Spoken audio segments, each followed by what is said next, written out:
called una foto, una frase in español, one photo, one phrase. It's not a phrase. A phrase you can say anything about it. Maybe an anecdote or I don't know any thought that you have about these photos. So let's start with the first one. That is this one. Oh, the guy on the left is actually the guy that I shoot wedding videos with. That's Josh. Oh, that's Nice Josh. to Nice to meet you, Yeah, Josh. nice yeah. to meet you. Josh. So I was that was like the second or third Analog Artisans episode, but that's kind of when I was trying to figure out like the concept and the idea behind everything, and I didn't really have anyone to photograph or interview at the time. So he's a musician, he's in a band, and he has a lot of stories to tell and kind of insights on making music and writing songs and things like that. And I photographed him in the house that he was living in, and that's Cinestill. You can tell by the nice halations Exactly. on the blinds. But yeah, that's Josh. I was about to ask him that is maybe it's a Cinestill film because all the glow, red glow, Right. strange red glow. So this is the next one. Is this one? Yeah, so that's when I had the RZ. You can tell obviously by how close Yeah. it is.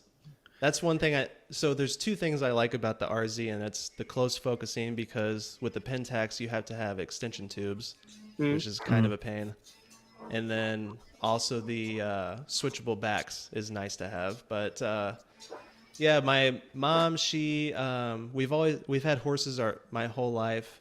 We used to go on trail rides, and we had 5 horses at a time. And my mom lives out kind of in the country. She has like 20 acres, and she takes care of other people's horses now.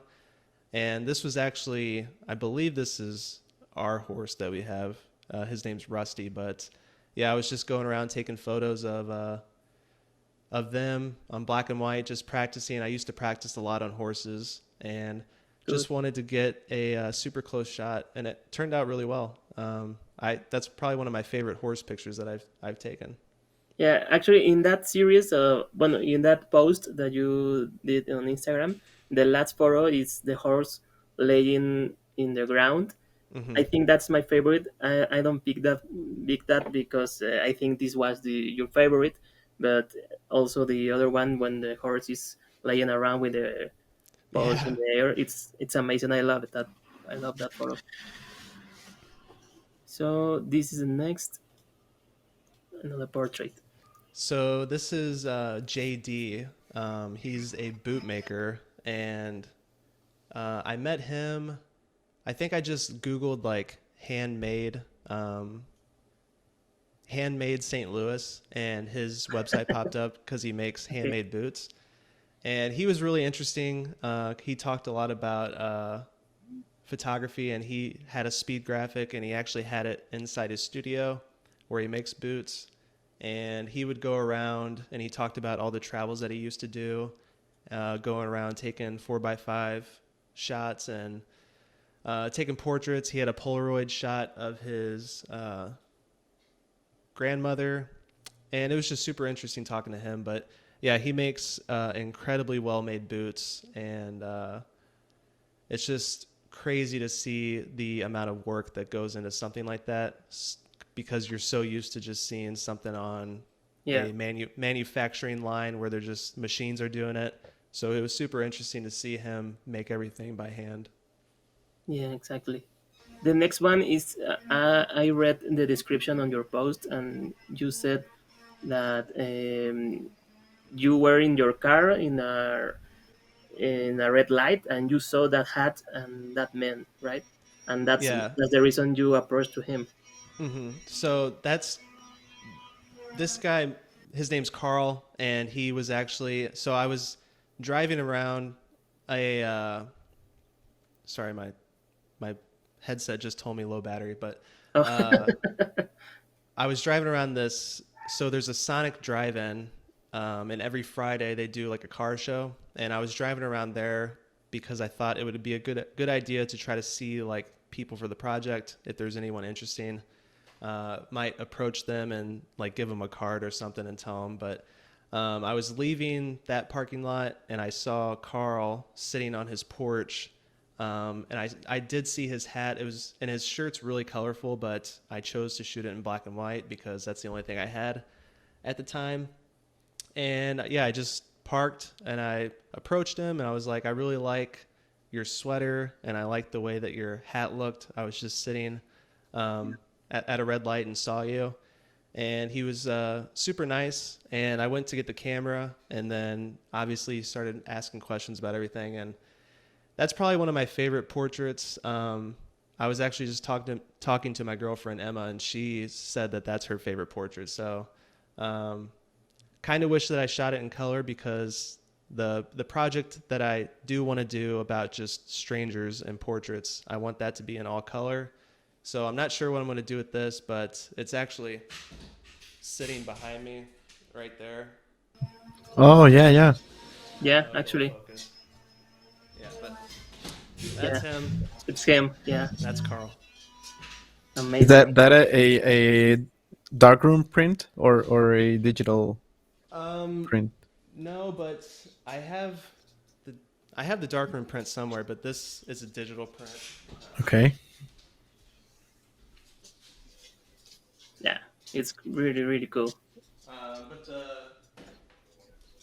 the darkroom print was actually kind of tough for me because the building behind him is really bright. Okay. So it was kind of hard to. I'm still pretty new to the darkroom, so it was kind of hard to mask it with your hand. To dodge and burn everything. Yeah. So I do have a darkroom print, but it looks a lot different compared to that. Yeah. I went to show the one of the horse that I told you.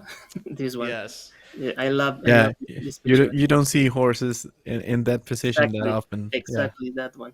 Yeah, it's tough because every time that they're down, rolling around or just like sitting, anytime you get close, they just hop up. So, he was doing that right in front of me, and that was actually the last shot of the roll. So I was just like, if it sucks, it sucks, but it turned out really well. Yeah, amazing. The next one is this portrait. So that was actually, he was like the second person for the project that I photographed. His name is Ken, and I saw his car just sitting in the driveway, and obviously this is actually kind of when I first got the Pentax as well, so I was pretty excited about using that for the project. But I shot a couple on 4x5 of just himself, and then I saw his wife. I can't remember her name, but she came out and she was kind of asking questions about everything. And I was like, do you guys want to get a picture together? And had them pose, and it was with the Pentax. And one of my last videos, I had his print for like a year just sitting in my closet. And I don't know why I never like went over there and gave it to him. But one of the last videos that I put out, I finally gave him that print. And it was funny because he was cutting grass, and I was like, do you remember me? He's like, and then I got closer, and I'm like, I was the guy with the wood field camera. And he's like, oh, yeah, okay. And he finally remembered me. But yeah, it's I really like that one. And I always wanted to hang it up on my wall, but I know people would just ask me like, oh, is that like your grandparents? Or, yeah. And I never hung it up. And the last one is this photo. Yeah, so that's that's Mary. I really love that portrait. Like I said, with large format, that's the beauty of like swing and using movements and shooting wide open. It just has that really specific look. But she looks kind of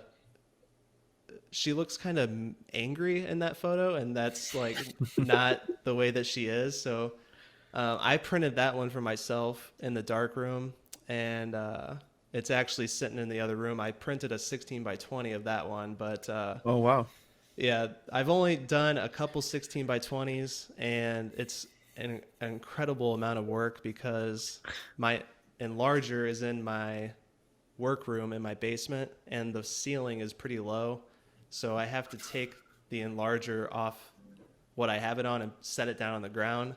Yeah. And that thing weighs like 75 pounds. So every time that I do it, I'm just like sweating, and there's like blood, sweat, and tears dripping all over the place. So if I ever sell a 16 by 20 darkroom print, I can say that blood, sweat, and tears went into this, because there's probably some in the developer. Well, that was the last one.